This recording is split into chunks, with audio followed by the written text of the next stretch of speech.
నమస్కారం. కార్యసిద్ధి కార్యక్రమానికి స్వాగతం.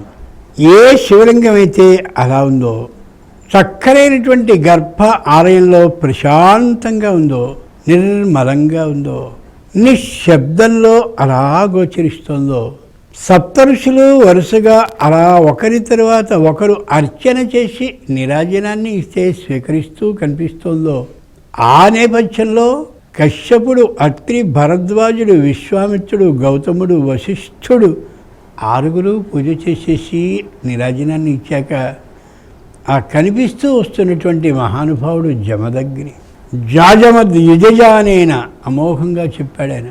విపరీతంగా మండుతూ కనిపించేవాడిని.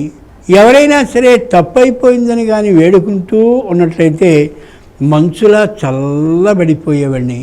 కోపాన్ని రప్పిస్తే మండిపోయేవాడిని. తప్పైపోయిందని కోరినట్టయితే వెంటనే అలా చల్లబడిపోయేవాడిని. రెండు రకాల లక్షణాలు కలిగినటువంటి వాడిని నేను అని తనకి తానుగానే తెలియచేసుకున్నాడు ఆయన. ఏ పరశురాముడున్నాడో ఆ పరశురామునికి తండ్రి అయినటువంటి వాడు ఆయన.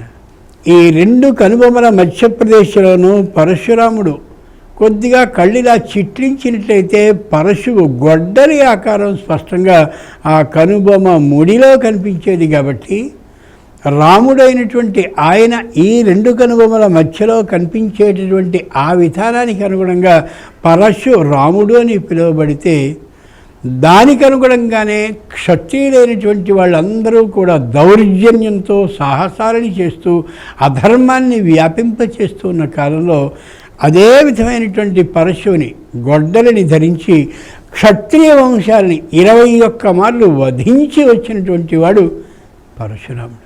అటువంటి పరశురాముని తండ్రి అయినటువంటి జమదగ్ని మహర్షి ఈ శంకరుని దగ్గరకు వచ్చి లోకంలో అహంకారాన్ని పూర్తిగా నాశనం చేయగలిగిన శక్తి కలిగిన పుత్రుణ్ణి ప్రసాదించావనే ఆనందంతో ఆ శివలింగానికి అర్చన చేయవలసింది చేసి తరువాత చక్కనైనటువంటి నీరాజనాన్ని ఇస్తూ ఉంటాడు ఆయన. రోజు సప్తఋషి పూజితాయ నమః, 7వ ఋషి అయినటువంటి జమదగ్ని యొక్క పూజని, ఆ జమదగ్ని ఇచ్చే నీరాజనాన్ని అందుకుంటూ ఉండేటటువంటి శంకరుడా అని ఆ శంకరుడిని కళ్ళలో ఊహించండి.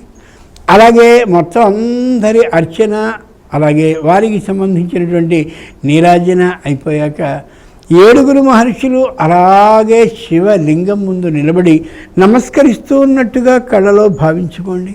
అప్పుడు శంకరుడు ఎంత ఆనందపడతాడో.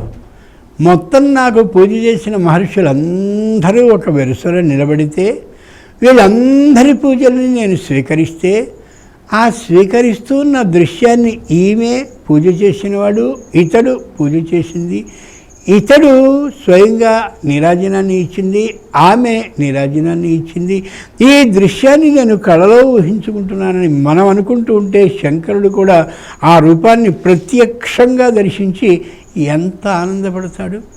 ఆ ఆనందాన్ని హృదయంలో నిలుపుకుని అలాంటి రూపాన్ని కళలో ధ్యానిస్తూ కానీ సప్తఋషి పూజితాయ నమః, 7 ఋషులు పూజించినటువంటి అమోఘమైన మహానుభావుడు నువ్వు అని ఆ శివలింగాన్ని కళలో దర్శించుకుంటూ కానీ ఉన్నట్టయితే, ఏం కావాలి నీ పని, ఎందుకంతసేపు పూజ చేస్తున్నావు అని అడిగేటటువంటి శంకరుడు, ధర్మ ప్రభు అయినటువంటి శంకరుడు, అధర్మ విరోధి అయినటువంటి శంకరుడు, వ్యక్తికి దృఢత్వాన్ని ఇచ్చేటటువంటి శంకరుడు, మానసికమైన బలాన్ని ప్రసాదించేటటువంటి శంకరుడు, శంకరుడు లౌకిక సుఖాన్ని ఇచ్చేవాడు, తప్పక లౌకికమైన సుఖాన్ని ఇస్తాడు. కాబట్టి అటువంటి శంకరుణ్ణి ప్రార్థిస్తే లోకంలో ఏ అసుఖం కలిగి మనకి కార్యసిద్ధి కావటం లేదని అనుకుంటున్నామో ఆ అసుఖాన్ని తొలగించి సుఖాన్ని ప్రసాదించి ఏం గొప్పగా పనిచేసి పెట్టావయ్యా అని మనకి మనంగా అనేటటువంటి ధైర్యాన్ని, బుద్ధిని, శక్తిని, ఉత్సాహాన్ని ఇస్తాడు. అటువంటి శంకరుని 7 మహర్షులు కూడా అర్చన చేసి నీరాజన ఇచ్చిన విధానాన్ని కళ్ళలో దర్శిస్తూ సప్తఋషి పూజితాయ నమః అని అనుకోండి. పని అయి తీరుతుంది. అదే కార్యసిద్ధి అంటే. స్వస్తి.